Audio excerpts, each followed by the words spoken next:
siblings, people who work for us, everything. I mean, it's just impossible to cut ourselves off from a social environment, and also, furthermore, from a natural environment. We are that. There's no clear way of drawing the boundary between this organism and everything that surrounds it. And yet, the image of ourselves that we have does not include all those relationships. Our idea of personality of ourselves includes no information whatsoever about the hypothalamus, an organ of the brain, the pineal gland, really of the way we breathe, of how our blood circulates, of how we manage to form a sentence, how we manage to be conscious, how you open and close your hand. The information contained in your image of yourself contains nothing about all that. And therefore, obviously, it's an extremely inadequate image.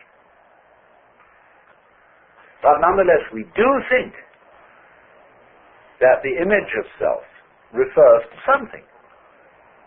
Because we have the impression, very strongly indeed, that I exist. And this isn't just an idea. We think, my God, it's a feeling. It's really substantially there in the middle of us. And what is it? What do you actually sense? Like, when you're sitting on the floor and you feel the floor is there and it's real and hard. Okay, what are you sitting on the floor? What do you have the sensation of? That's you here. When you're not hitting yourself. What is it?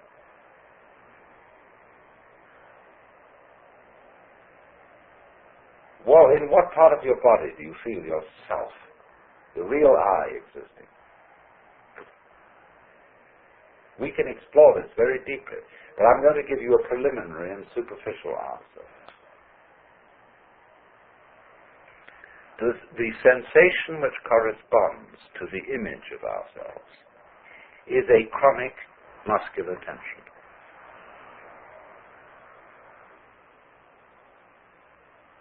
Which has absolutely no useful function whatsoever.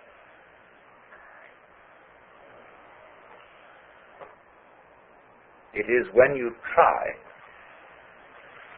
say, to concentrate. What do you do when you try to pay attention? When I was a little boy in school, I had sitting next to me another boy who had great difficulty in reading.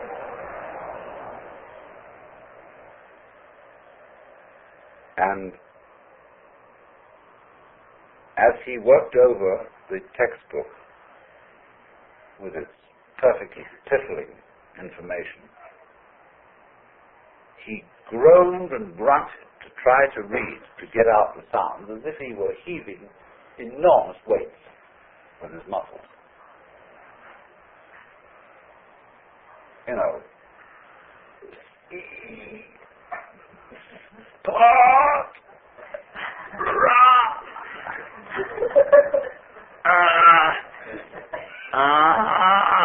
Run.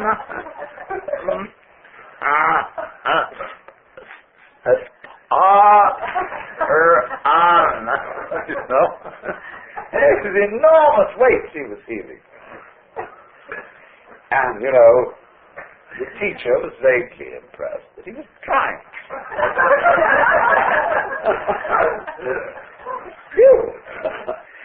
And absolutely, always tying yourself up into a knot has absolutely nothing to do with the way your mind works.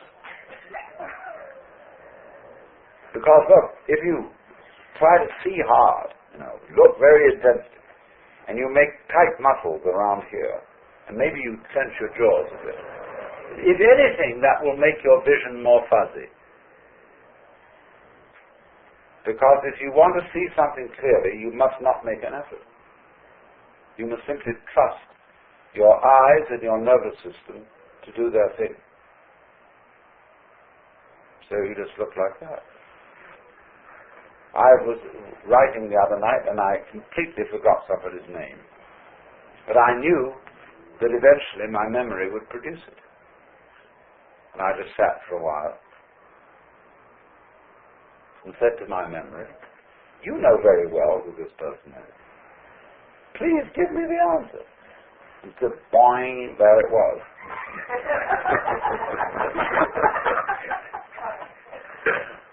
Because that's the way nerves work. They don't work by forcing. And yet we've all been brought up to try to force our nervous activity, our concentration, our memory, our comprehension, and indeed our very love. We've tried to force it with muscles.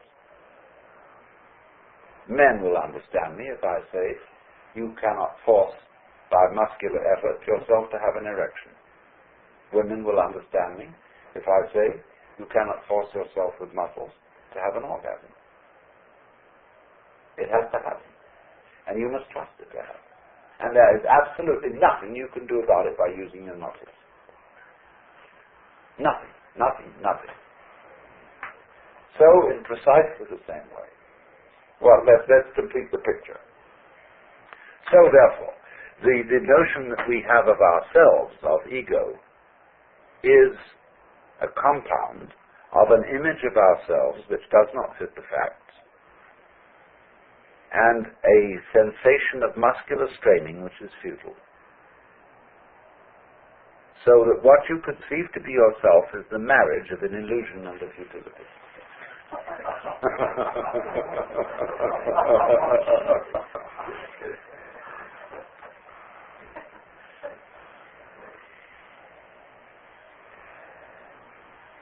So, well, what are we? If that isn't the case. Well, obviously, if you want to take a scientific point of view, by that mythology, then your organism, about which we know very little. And the organism, as we've seen, is inseparable from its environment. And so you are the organism environment. In other words, you are no less than the universe. Each one of you is the universe expressed in the place which you feel is here and now. You're an aperture through which the universe is looking at itself, exploring itself. And we're going to go into that much more deeply.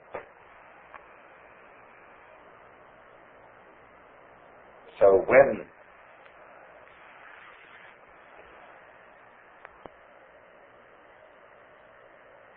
you feel that you are a lonely,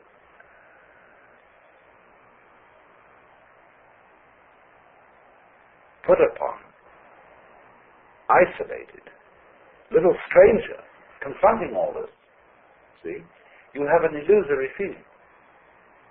Because the truth is the reverse. You are. The whole works that there is, that always was and always has been, always will be. Only, just as my whole body has a little nerve end here, which is exploring and which contributes to the sense of touch, you are just such a little nerve end for everything that's going on. Just as the eyes serve the whole body and help it to find its way around, so you are, as it were, serving the whole universe. You're a cell in it.